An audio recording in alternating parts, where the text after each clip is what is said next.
שחרית... מה אתה עושה פה? שנייה, תקלות טכניות. שחרית אייל ואיריס הפקות, מציגים. מסר שאמור להעביר סובלנות וכבוד.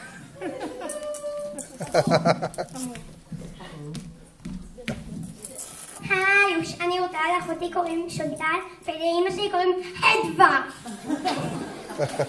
לא, אתם לא מאמינים איך אמא שלי, אין דברים כאלה. אני אומרת לה לקנות לי מחו"ל נעלי עקב כאלה מושלמות מנומרות, בסוף היא מביאה לי איזה נעליים של טבע נאות, אהבתי אותם ישר לפח. אין דברים כאלה. אומייגוש, נרסה לי הציפורן!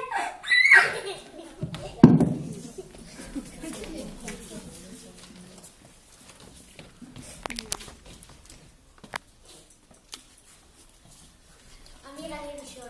לא, אני ראשון. אני, מה אתה? אני יותר עשיר ממך. ואני יותר חזק. אני אשלם לך. כמה? לא מספיק. זה לא ראשון? אתה בא למשחק שלי מחר. טוב.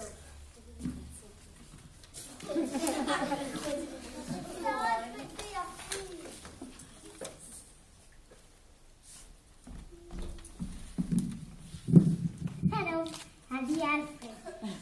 Beata ריבוע כפול פאי, צדק כמעגל.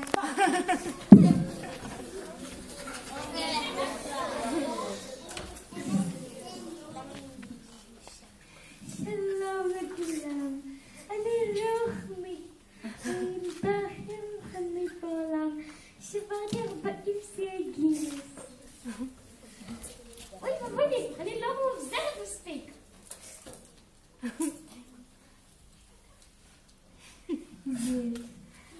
אל תשכח לציוש רחים.